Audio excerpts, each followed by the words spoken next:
Man, what is up? What is happening? You already know who it is and what it is. Your boy Q Walker, aka Nephew Q, here to give you my Q's quick hitters. Just a little razzle dazzle, going over a couple things, couple topics that's going on in the sports world. But I ain't gonna waste too much more of your time. Let's get right on into it. The first thing I want to discuss is the Ben Simmons Saga / situation, whatever you want to call it, however you want to call it. Most people tend to think that this situation just got this way over the past summer and in the playoffs. But I'm going to take you back a little bit further. I think this situation really started last summer when the James Harden, well, I guess December when the season started. But anyways, when there was rumors and talks of a trade between James Harden and the Houston Rockets and Ben Simmons and the 76ers. Now, according to the rumors and the reports, the trade was right there on the table, ready to go. But according to the rumors and the reports, the Houston Rockets owner nixed the deal in the final minutes because he didn't want to do a deal with Daryl Morey being the former GM of the Houston Rockets, so the trade never formed. Now imagine if you're Ben Simmons playing the whole entire season knowing that team just tried to get rid of you in December for James Harden. Now the casual everyday fan, we like, hey, that trade works for me, but for Ben Simmons, he's like, nah, that didn't sit well with him. So you fast forward into the 2021 playoffs. The Philadelphia 76ers were the number one seed. They went up against the Atlanta Hawks and they lost in a 7-game series. Now, Ben Simmons, he didn't play particularly too well in the fourth quarter of those games. Sometimes he didn't even shoot the ball at all in the fourth quarter. And when he did shoot the ball, he went 0 for 2, 0 for 3. So in the clutch closing moments of those games, he came up quite short. But that's not what burned the bridge between the Philadelphia 76ers and Ben Simmons. It was what was said in the press conference by teammate Joel Embiid and his head coach Doc Rivers after the Game 7 loss. Here's a clip of Joel Embiid and what he had to say after losing Game 7 against the Atlanta Hawks. Hey Joel, what was the moment for you personally tonight where your belief in what you had in terms of this being the Sixers' year turned to the recognition that it just wasn't going to happen? Man, I'll be honest. I thought the turning point was, when we, I don't know how to say it, but I thought the turning point was just, we had an open shot and, we made one free throw and we missed the other, and then they came down and scored, and we didn't get a good possession on the other end, and Trey came back and he made a three, and then from there, down 4, and then he's on me, I turn the ball over, and try to, make something happen from the perimeter, but I thought that was a turning point. Now, that was Joel Embiid's comments about when asked about what was the turning point in that game that turned that fourth quarter into a game that the Philadelphia 76ers lost and Atlanta Hawks won. Now, I know you guys made with the NBA season getting ready to kick off with training camps and things going on, you might forget about the play that Joel Embiid is talking about. Well, here is the play in the fourth quarter of a tight, close ball game between the Atlanta Hawks and the 76ers where, well, I'll just play the clip and let you see for yourself. Cleared out for him. Tapping his way in. Spins on Gallinari. Gives it up. Oh, he was right there. And a foul as Thibault goes to the basket. Boy, Simmons, uncontested, had a layup, but he leaves it for Thibault. Who makes something out of it and is headed to the line. Well, but that's when you know that the game is in your head. That's a dunk for Ben Simmons right there. Now, that is the play that Joel Embiid is referencing to as the turning point of that game. As you can tell, Ben Simmons had a layup, a dunk. If worse, you get fouled and go to the free throw line. And that could have eventually, I'm not going to say the 76ers would have won off of that play, but that could have been a huge play in helping the Philadelphia 76ers win that game. Joel Embiid thought that was the turning point where Ben Simmons was afraid to lay it up, a dunk, or even go to the free throw line. That's one of the plays that Joel Embiid says was the turning point of the game. But then Doc Rivers doubled down after the Game 7 when he was asked if Ben Simmons could be a starting point guard on the Philadelphia 76ers championship team, and this was his response. Check it out. Ben Simmons can still be a point guard for a championship team like the one you guys want to become? Yeah, David, I don't know that question or the answer to that right now. So I don't know the answer to that. Now, since that comment came out, during the playoffs, Doc Rivers has tried to backtrack and say, his comments was taken out of context. It was misconstrued. The reporter or the journalist clearly asked him a specific question, and his answer was, I don't know. I can't answer that right now. Well, if I'm Ben Simmons, why the hell can't you answer that right now? If I'm your guy and I'm that guy that y'all think I am, then the answer should be clear as day. Yes, I think we could win a championship with Ben Simmons as our starting point guard. But right now, there's a lot of things we have to, et cetera, et cetera, et cetera. Like, he could have, spin that. He didn't have to say, I don't know right now. So if I'm Ben Simmons, not only is my teammate blaming me, but now I got my head coach that doesn't even think I can be a starting point guard on his championship team. So at this point, over the summer, Ben Simmons said he has no desire to report to training camp or to any practices for the team. And Daryl Morey says, okay, that's fine. We're not trading you. We're just going to find you for every single practice, every single game you miss. And then, over the course of the summertime, multiple reports, multiple rumors came out that Ben Simmons, I think it was The Athletic, he told them that he felt like the relationship between him and Joel Embiid, basketball-wise, has ran its course, and he felt like, basically, I'm paraphrasing at this point, he said he felt like that it's gone as far as he think it can go, and it's time for a change. Now, keep in mind, also, the Philadelphia 76ers teammates tried to fly to Ben Simmons to go talk to him, maybe see if they can change his mind. But Ben Simmons didn't even want to meet with his teammates. So that lets me know he is done with not only the organization, but he's done with the players as well. So at this point, you can't bring him into training camp because it's going to be so much animosity. It's going to be awkward. It's going to be weird. You're playing for a coach who after the playoffs, felt like he can't win a championship with you. You playing with a guy in Joel Embiid, who I'm about to get into his comments next, who blamed you pretty much as the turning point as to why they lost the game. But once the rumors and the reports came out of Ben Simmons saying that he felt like the relationship between him and Joel has ran its course, and then he didn't want to meet with the teammates. After practice during training camp, they asked Joel Embiid his thoughts about everything that's going on and things that were reportedly being said by Ben Simmons. And here's what his thoughts are. Check it out. It was kind of surprising to see, what was said, that even going back to, the reason we signed out is, we got rid of Jimmy, which I think it was a mistake, just to make sure that, he needed the ball in his hands, and that's a decision they made.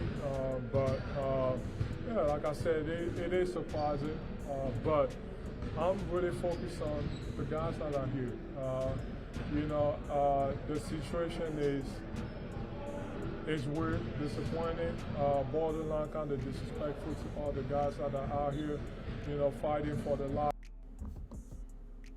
So that was Joel Embiid and his comments about, after everything had transpired between them. And I know it's kind of hard to maybe understand what he was saying because he has a very thick Cameroon accent. So I'm going to break it down, the important part of what he said. He said, our teams have always been built around Ben Simmons' needs. So it's kind of surprising to see what was said. You can go back to the reason we signed Al Horford. We got rid of Jimmy Butler, which I think was a mistake, just to make sure that he needed the ball in his hands.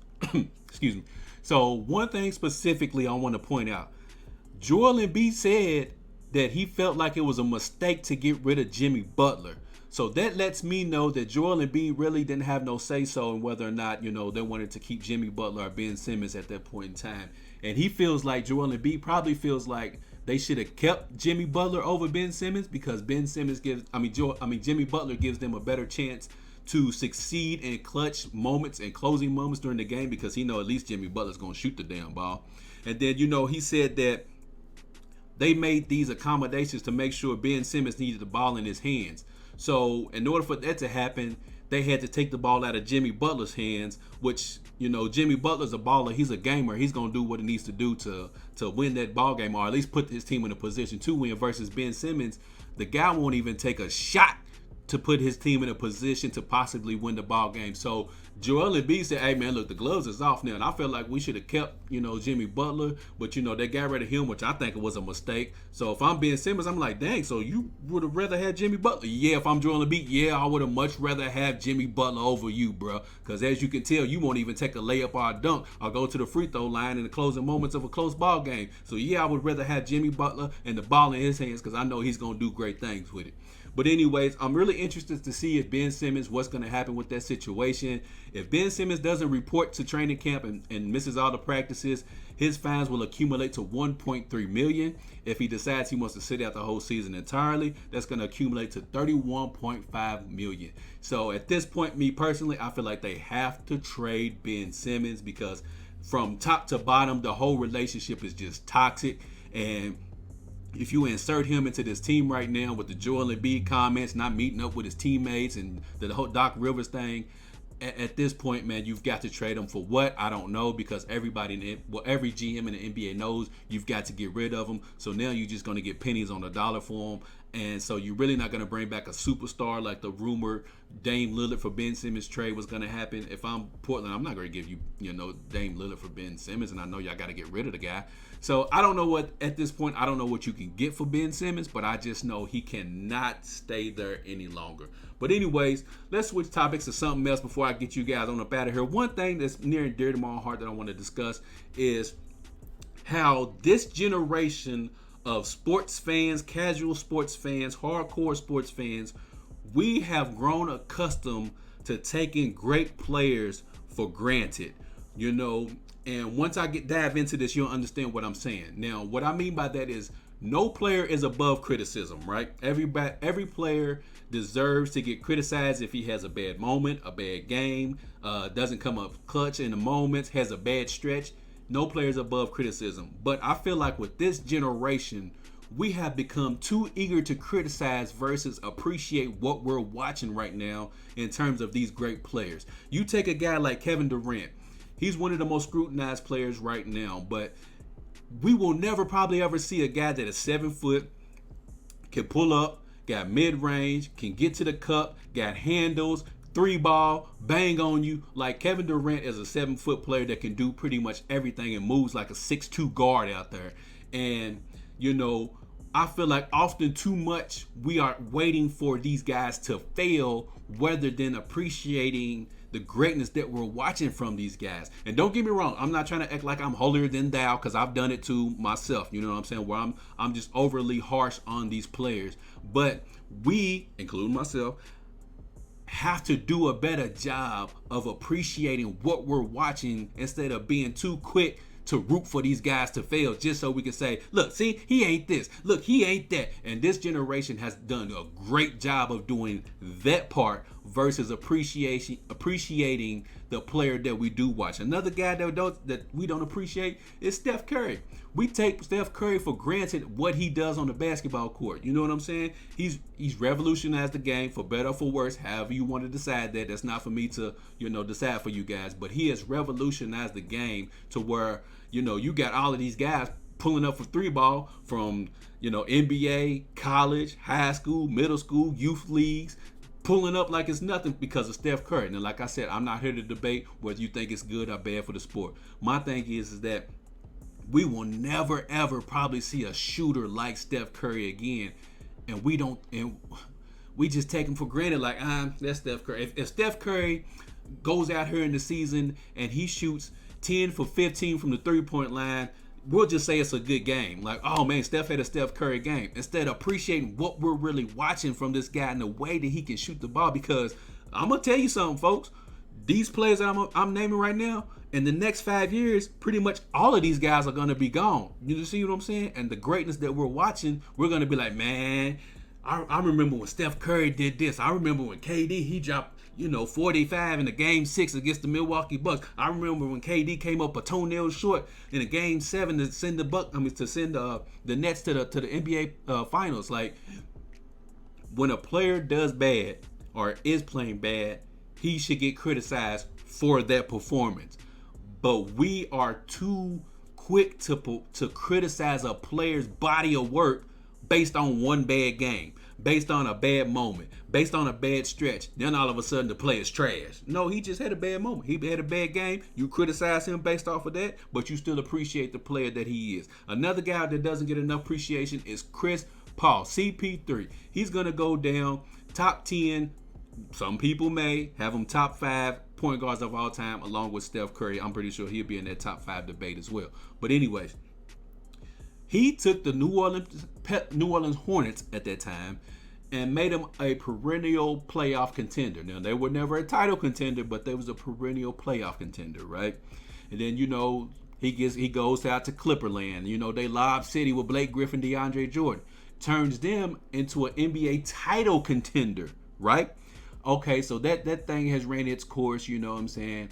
And then he goes and takes his talents and gets traded to the Houston Rockets, where it's him and James Harden. Again, NBA title contending teams, where if Chris Paul doesn't get hurt, who knows? Maybe the Houston Rockets go to the NBA Finals after knocking off the Golden State Warriors, and maybe he gets him a ring. We don't know. But then, after the James Harden, Chris Paul experiment doesn't work, they trade him to OKC, where everybody seemed to think that that's where Chris Paul's career was going to die, right? Nah, he wasn't having that. He led OKC Thunder to the number 4 seed in the Western Conference after missing the play. And then I'm gonna keep going. And then after the OKC situation, they wanted to go with the youth movement, and they obliged Chris Paul with his trade request, and he got traded to the Phoenix Suns. The Phoenix Suns did not make the playoffs the year prior to his coming.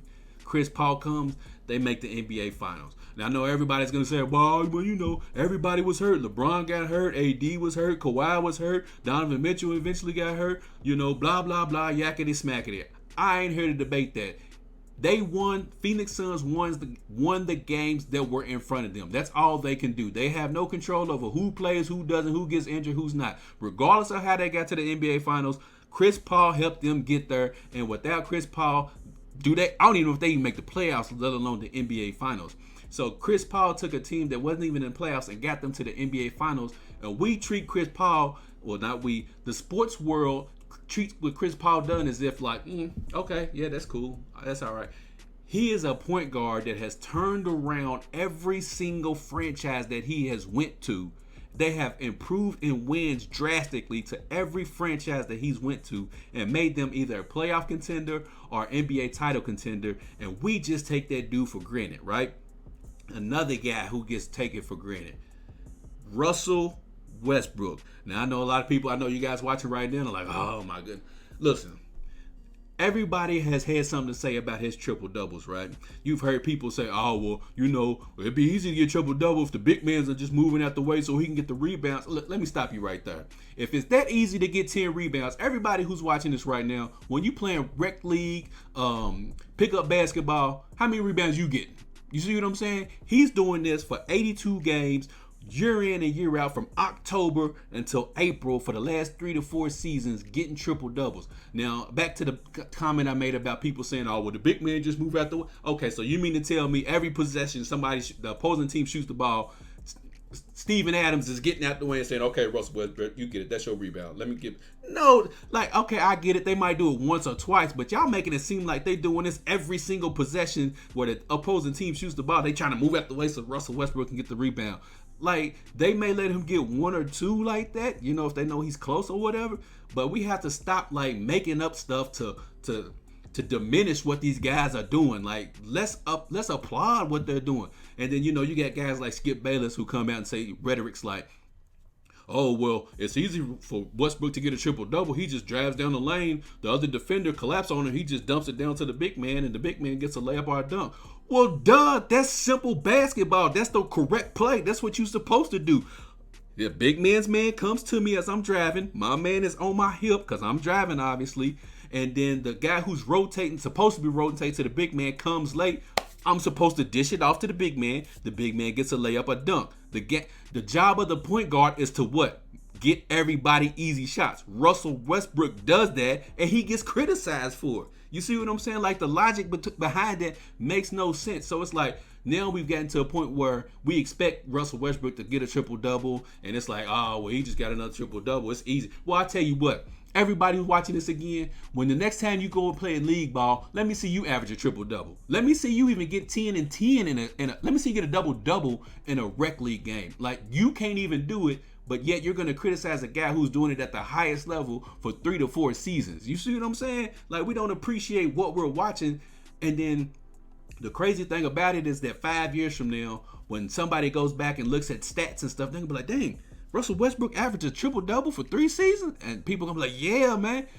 And people in our generation are going to try to admit, well, the only reason why he got that is because he was playing with, this, that, and the third. And when he was driving, he would just dish it off and the big man would just score. Or big man would be moving out the way so he can get the rebound. And it's like, you mean to tell me every single game for 82 games, the big man are moving out the way so Russell, like, come on, man. At this point, let's just appreciate what the dude is doing right now. You know what I'm saying? Because we thought we were never going to see this in our generation, right? Oscar Robertson was the only person to do it before Russell Westbrook. There have been plenty of other guys who they thought could do it, from Magic Johnson, he didn't do it. Penny Hardaway, he didn't do it. Grant Hill, Jason Kidd, LeBron, when he came in the league, they thought he would be a good candidate to do it. None of these guys who had triple-double abilities couldn't do it. Russell Westbrook does it not only once, but multiple times, and we take it for granted and make up excuses as to why he did it. Like, come on, man. You might not like the way Russell Westbrook plays, but you got to appreciate what he's doing, because who knows if we'll see it again. And the guy, last but not least, LeBron James, right? He's probably the most criticized athlete we have ever seen in our lifetime. Whether you like the guy or not, he gets more scrutiny for every single thing that he does wrong on the basketball court, because the moment he does something wrong, what's the first thing out of people's mouth? Oh, man, Jordan would have done this. Kobe would have did that. And it's like, dude, this guy is almost, nearing 20 seasons in the NBA, playing still at like close to prime level, and we don't even appreciate it because we're too eager to criticize and tear down LeBron James. It's like we cannot wait for the dude to make a mistake on the court so we can just go ham. I tell you what, during this NBA season, every missed shot, every bad dribble, every turnover, get on social media and watch how many LeBron James posts. Do not let the Lakers lose a really close ball game where LeBron James misses a shot or a free throw. Oh my gosh. Social media is going to have a field day with this dude. And it's like, and I get it, like, he's not above criticism just like any other player, but that doesn't mean just because he has a bad moment, misses a clutch shot, misses a clutch free throw, has a costly turnover, that we still can't appreciate the greatness that's LeBron James. And it's like we as a sports society are too quick to rip and tear down these athletes before we give them praise, and they won't get their praise, oddly enough, until they're retired, and then eventually they'll get their flowers, instead of us appreciating what we're watching right here today. LeBron James, I could go on the amount of criticism he gets all day long, but I'm not even going to go there, because people are going to say, oh, well, he shouldn't have compared himself to Jordan. Well, don't get me wrong. If you're playing a sport, if you're working at a company, if you're doing anything in life, what's your goal? Isn't it to be number one? So if you know that in your company, whatever company you are, there's a guy that's already at the top spot, isn't that your job to try to take his spot? So why wouldn't you say, you know what, I'm trying to be like him, or I'm trying to be better than him? So we criticize LeBron for trying to be better than Jordan, but yet in your job, in your field of work, in your whatever, you want to strive to be the best at your position, right? And you want to overtake the person who got the number one spot at your job, or whatever the case may be. You see what I'm saying? So we got to do a better job, including myself, like I'm holding myself accountable too, of making sure we appreciate these players more than we criticize them. Again, that doesn't mean they're above criticism, because they can get criticized for having a bad game, bad moment, costly turnover, missed free throws, not coming up clutch. They should get ridiculed and accused and criticism for that. But overall, let's appreciate them for when they are having great games, because I tell you what, they're having more great moments than they're having not so great moments. You see what I'm saying? But it's like we hold on to the moments that they aren't great and highlight and bring those up more than the moments to where they are being great. So let's show some more appreciation to these guys, because like I said, in 5 years, all these guys I just named are no longer going to be in the NBA. But anyways, I done took up too much of your time today. I'm about to get on up out of here. This has been Q's Quick Hitters. Make sure you subscribe to the YouTube channel. Take 2 more seconds, hit that share button, and share this to somebody else to let them watch and tune in on not only Q's Quick Hitters, but our NFL Pick'em show, our NBA Weekly Recap show, Spoken Minds with Ike Barron and Chris Jones, and of course our Beyond the Game Sports show that airs live every single Monday at 6 p.m. This is your boy Q Walker signing off, and as always, I want you to treat somebody how you want somebody to treat your mama. We up out this thing. Peace.